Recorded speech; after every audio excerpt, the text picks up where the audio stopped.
तो दोस्तों कहानी शुरू होती है। हम एक पुलिस वाले को देखते हैं जिसका नाम था राजा राम। उसको एक इन्फॉर्मेशन मिलती है कि एक सिद्धार्थ नाम के लड़के को एमपी के लड़के ने किडनैप कर लिया है।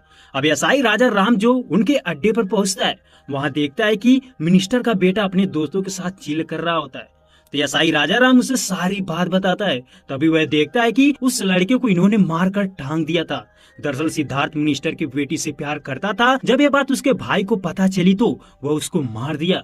ये देखकर राजा राम शौक था। तभी उसे कमिश्नर भास्कर राव कॉल करके ये बताता है कि वह मिनिस्टर का बेटा है, उसे कुछ नहीं होना चाहिए, इसलिए तुम उस लाश को सुसाइड घोषित कर दो। वेल यहाँ पर राजा राम खुद एक सुसाइड नोट लिखकर डेड बॉडी में डाल देता है और फिर उस बॉडी को रेलवे ट्रैक पर छोड़ देता है। और यही बात जब वो अपने कमिश्नर को बताता है तो वह हैरान था।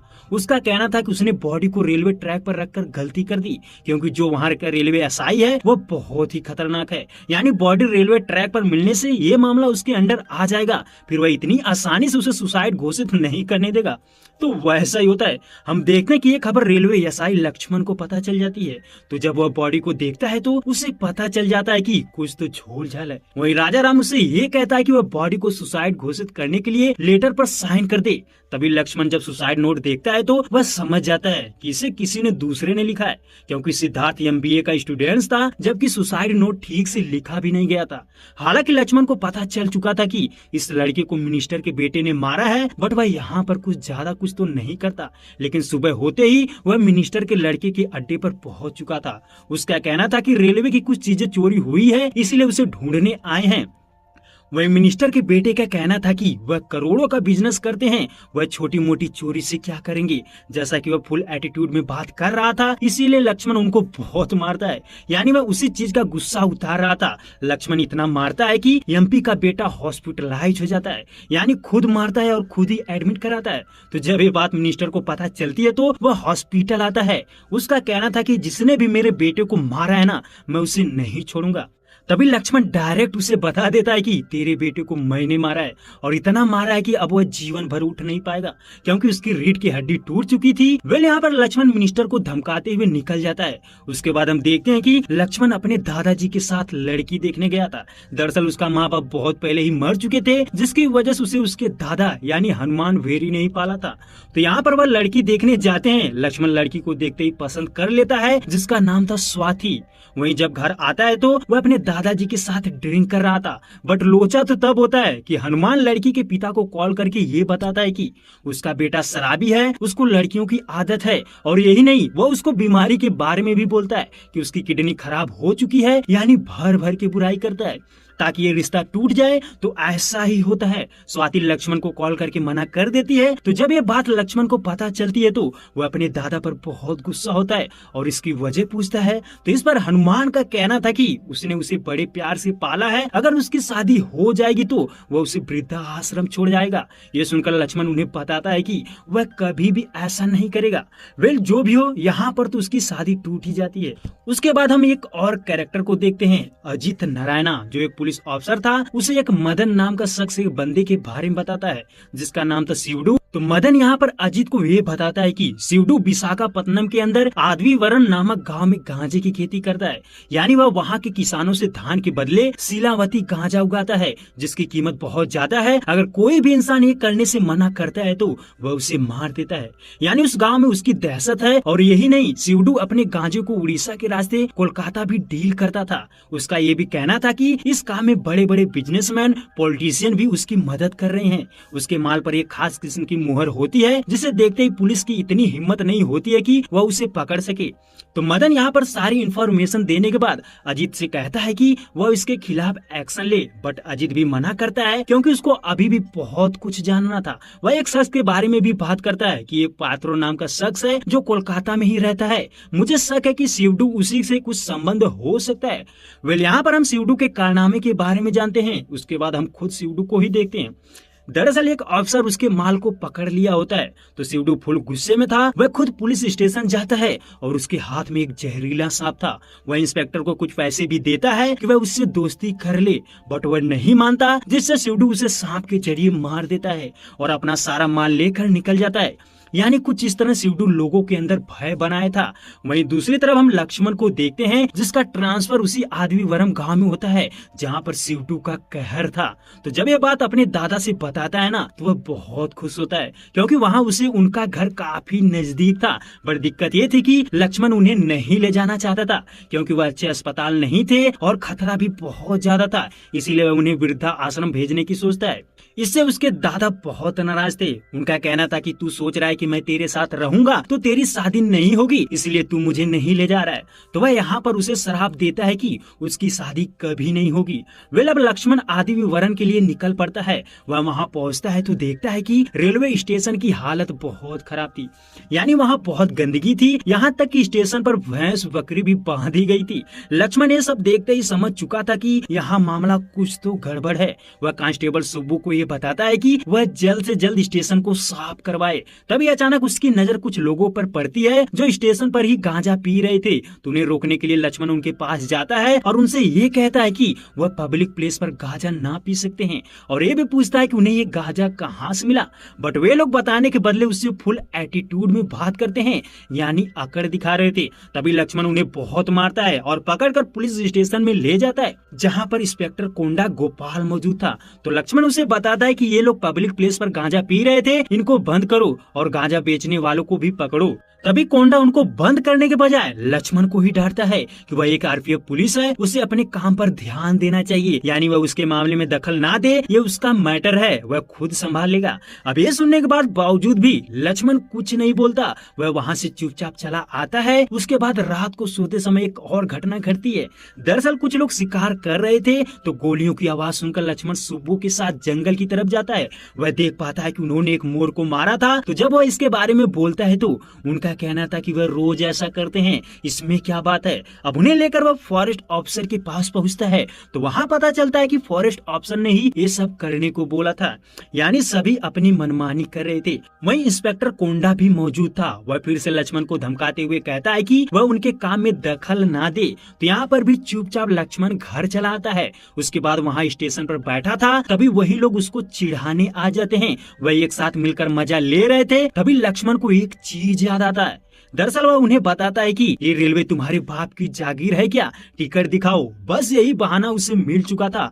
फिर क्या, वह उनकी खूब धुलाई करता है, सभी को दौड़ा दौड़ा कर मारता है। तभी वह एक लड़की को देखता है जिसका नाम था तुलसी, जो एक साइंस की टीचर थी। दरअसल वह यहाँ पर कुछ गुंडों को पकड़ने में मदद करी थी, इसलिए लक्ष्मण उसकी खूब तारीफ करता है। अब कुछ देर बाद हम शिवडू को देखते हैं जो एक लड़की को जंजीर में बांधे हुए था।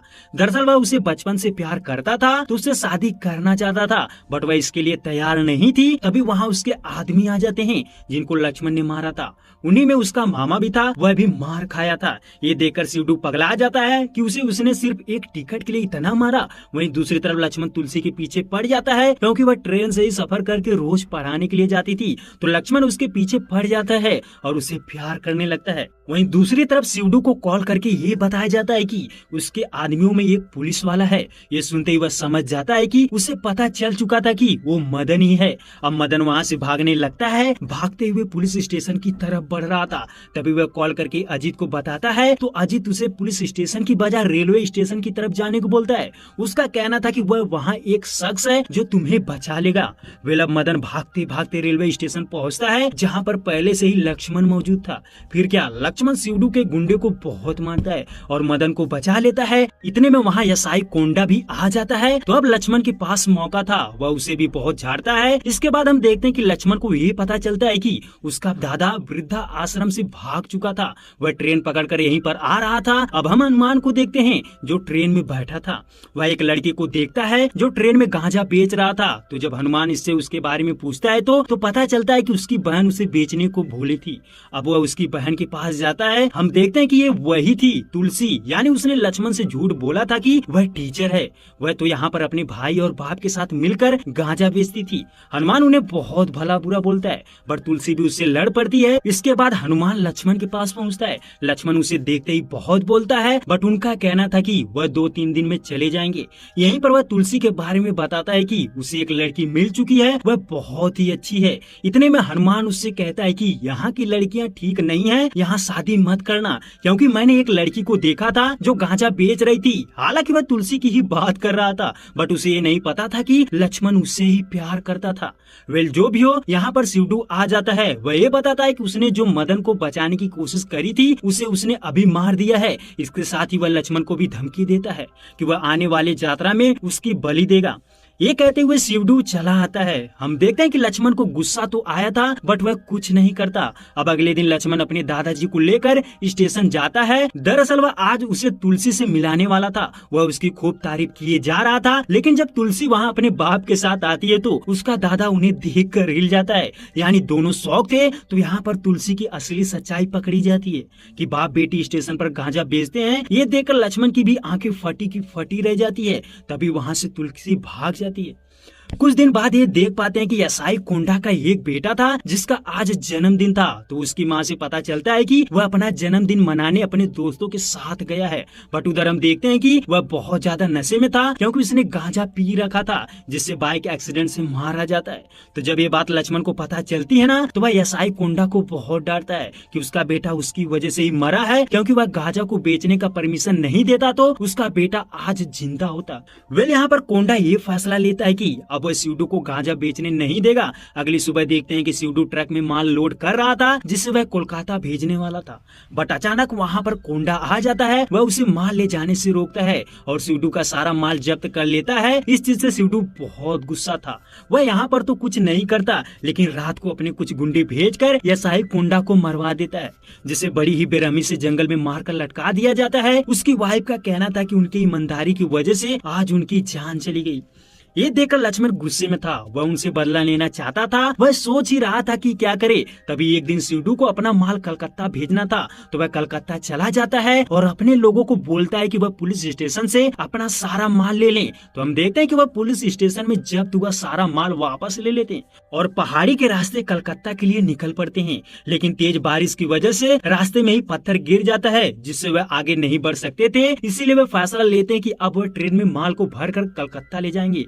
तो यहाँ पर ऐसा ही होता है। वह एक माल गाड़ी से अपना सारा माल लोड करके ले जा रहे थे, बट आधवीवरन स्टेशन पर लक्ष्मण उस गाड़ी को रोक देता है। फिर क्या, उनका सारा माल पकड़ लेता है और उन्हें बहुत मारता है। वहीं गांव वाले भी उसका विरोध करते हैं। अब लक्ष्मण उनको भी बहुत मारता है। तो ये माल रेलवे के जोन में आ चुका था, इसीलिए इस पर लक्ष्मण एक्शन ले सकता था। इसीलिए वह शिवडू को धमकाता है कि अब वह उसे नहीं छोड़ेगा। हालांकि शिवडू उसे पैसों का भी ऑफर करता है, बट वह नहीं मानता। उसके बाद शिवडू एसपी को कॉल करता है। उसे बताता है कि उसे हर हाल में उसका माल वापस चाहिए। इस पर एसपी का कहना था कि चिंता मत करो, रेलवे के अंडर में जितना माल पकड़ा जाता है वह पुलिस के ही पास आता है। तो उस माल को लाने के लिए एसपी एसआई राजा राम को भेजता है, जिसका वहाँ जल्दी ट्रांसफर हुआ था। हम देखते हैं कि वही राजा राम जो वारंगल में पहले ही लक्ष्मण से मिल चुका था। तो जब उसे पता चलता है कि माल लक्ष्मण ने ही पकड़ा है, तो वह समझ जाता है कि कुछ तो झोल झाल करेगा। वह लक्ष्मण के आते ही राजा राम उससे कहता है कि वह इस फाइल पर साइन कर दे और जो माल जब्त किया है वह उसे वापस दे दे। बट यहाँ लक्ष्मण उसे इनकार करता है। यानी उसका कहना था कि उसने कोई माल नहीं पकड़ा है। तो यह साइड चेक भी करता है, फिर भी उसे कुछ नहीं मिलता। तो यही लक्ष्मण बड़ी ही चालाकी से माल छुपा दिया था। उसके बाद राजा राम शिवडू को समझाता है कि वह अपने माल को भूल जाए, वह बहुत टेढ़ा है, वह नहीं मानेगा। उसके बाद लक्ष्मण ये सोचता है कि माल को नहीं जलाएगा, क्योंकि अगर जलाएगा तो वो फिर से उगा लेंगे। इसीलिए वह उनको सबको पकड़ेगा जिनका उसके पीछे हाथ है। यानी यहाँ पर वह ये फैसला लेता है कि वह अब इस धंधे को जड़ से खत्म कर देगा। तभी उसे पता चलता है कि स्टेशन के बाहर कुछ गांव वाले इकट्ठा हुए थे, जिनमें तुलसी भी थी। तुलसी का कहना था कि माल कहाँ छुपाया है वह उन्हें बता दे, क्योंकि वह उसी को बेचकर अपना घर चलाते हैं। उनके पास इसके अलावा कोई धंधा नहीं है, जिससे उनके पास पैसे भी नहीं आ रहे हैं। अब लक्ष्मण उनकी बात नहीं सुनता, वह वहाँ से चला जाता है। अब रेलवे स्टेशन पर शिवडू खुद आ चुका था। वह खुद लक्ष्मण से उसके माल के बारे में पूछता है। इस बार भी वह इनकार करता है कि उसने कोई माल नहीं पकड़ा। इतने में शिवडू खुद कबूल करता है कि उसने अपना माल ट्रेन में रखा था। ये सुनते ही लक्ष्मण उसे अरेस्ट कर लेता है। उसका कहना था कि रेलवे पर स्मगलिंग करना एक जुर्म है, इसके बदला वह उसे लॉकअप में बंद कर देता है। और जब ये बात एसपी को पता चलती है तो वह भागते हुए वहाँ पहुँचता है और उसे छोड़ने को बोलता है। इसमें लक्ष्मण का कहना था कि मैंने कुछ नहीं किया, वो तो खुद बोला कि वह स्मगलिंग कर रहा था। वेल यहाँ पर एसपी उसे छुड़ा लेता है। उसके बाद सीडू को शक था कि उसने रातों रात माल गायब कर दिया, शायद वह माल को जंगल में छुपाया हो। इसीलिए वह फॉरेस्ट ऑफिसर से ये कहता है कि वह पता करे कि जंगल में उस रात कोई ट्रक गया था क्या। अब एक रात तुलसी प्लान बनाती है कि वह उससे माल के बारे में पता करेगी, इसलिए वह लक्ष्मण को डिनर के लिए इनवाइट करती है। तो जब लक्ष्मण उसके घर डिनर के लिए आता है तो हम देखते हैं कि खाने में इसने कुछ मिलाया था ताकि वह सच सच बोल दे। वह यहाँ पर तुलसी मौके का फायदा उठाते हुए उसके माल के बारे में पूछती है। तभी वह बताता है कि उसने पुरानी ट्रेन के डिब्बे में छुपाया है। उधर देखते ही कि लक्ष्मण के बताने के हिसाब से सीडू के गुंडे उसे ढूंढने जाते हैं, बट उन्हें कुछ नहीं मिलता। वहीं दूसरी तरफ सीडू को फॉरेस्ट ऑफिसर एक सीसीटीवी फुटेज दिखाता है, जिससे पता चलता है कि लक्ष्मण ने उनका माल टाइगर रिजर्व जोन में छुपाया था। तो उस हिसाब से वह उसको ढूंढने के लिए टाइगर जोन जाते हैं, बट वहां देखते हैं कि ट्रक खाली था। उसके बाद रात को लक्ष्मण देखता है कि तुलसी और उसके पिता किसी से गन डील कर रहे थे। ये देखते ही लक्ष्मण उन पर गुस्सा होता है। बस यहीं पर एक और सच्चाई पता चलती है। दरअसल तुलसी की एक बहन थी जिसे सीडू ने उठाकर किडनैप किया था, उसे जंजीरों से बांध रखा था। उसका कहना था कि वह उसके साथ आने वाली यात्रा में शादी करेगा। अब उसको छुड़ाने के लिए तुलसी ने प्लान बनाया था कि वह अपनी एक गैंग बनाएगी, यानी कुछ लोगों को इकट्ठा करके सीडू से लड़कर अपनी बहन को छुड़ाएगी। तो उसके लिए उसे कम से कम 3 लाख रुपए चाहिए थे, इसलिए वह गांजा बेचकर पैसे इकट्ठा कर रही थी। ये सुनते ही लक्ष्मण को बहुत दुख होता है। वह गुस्से से सीडू के घर ही जा रहा था कि रास्ते में उसे वही लोग मिलते हैं जो कोंडा को मारे थे, यानी वह सीडू के रिश्तेदार थे। तो उन्होंने प्लान बनाया था कि वह यहीं पर लक्ष्मण को मार देंगे, बट उन्हें ये पता नहीं था कि वह कितना खतरनाक है। लक्ष्मण एक एक करके उनको बड़ी बेरहमी से खत्म कर देता है और उनको मारने के बाद वह सीडू के पास आता है और वहाँ उसे धमकाता भी है और उसके गुंडों को मारता भी है। और यही नहीं, वह तुलसी की बहन को भी छुड़ा लेता है, जबकि यहाँ पर सीडू उससे लड़ने की कोशिश करता है, बट लक्ष्मण उसे मारकर खुद जंजीर से बांध देता है। वेल यहाँ पर कुछ इस तरह लक्ष्मण तुलसी की बहन को छुड़ा लिया था। अब उसे लेकर उनके पास जाता है तो उसे देखकर तुलसी और उसके पिता बहुत खुश होते हैं। उसके बाद हम देखते हैं कि सीडू के पास पाथरों का एक आदमी आता है, क्योंकि सीडू ने उसका माल नहीं पहुंचाया था, इसलिए वह कहता है कि मैं उस ऑफिसर से बात करूंगा जिसने माल पकड़ा है, हम उसे पैसे देंगे। इस पर उसे बताया जाता है कि वह पैसे से नहीं मानेगा, वह तो इनकार कर रहा है कि उसने माल नहीं पकड़ा।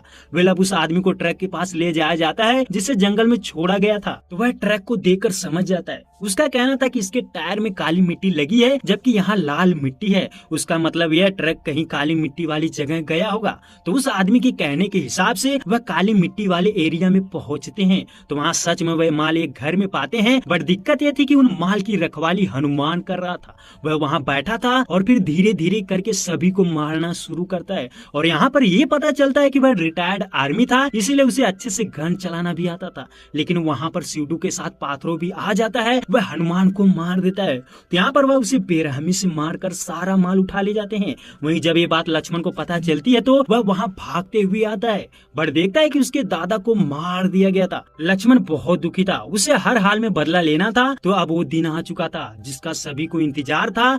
हम देखते हैं कि वहाँ पर लक्ष्मण को बांध कर लटकाया गया था, उसे बहुत मारा गया था। वहीं पाथरो और सीडू उसका खूब मजाक उड़ा रहे थे, वह उसकी बलि देना चाहते थे, बट अचानक लक्ष्मण जंजीर छुड़ा लेता है और फिर मारना स्टार्ट करता है। वह उनको बहुत बेरहमी से मारता है, हालांकि वह भी दोनों मिलकर उसे मार रहे थे, बट लक्ष्मण अकेले ही उनको मारता है और उनके सामने उनका सारा माल जला देता है, जिसे देखकर सीडू की आंखें फटी की फटी रह जाती है। फिर क्या, वह पाथरों को मारने के बाद सीडू का सर काट देता है, यानी सीडू का काम तमाम, यानी यहाँ पर उसका साम्राज्य खत्म कर देता है। वहीं उसके जितने भी रिश्तेदार थे ना, उनसे स्टेशन पर भीख मंगवाता है और फिर तुलसी से शादी करके वहाँ से चला आता है। तो यहीं पर कहानी समाप्त हो जाती है।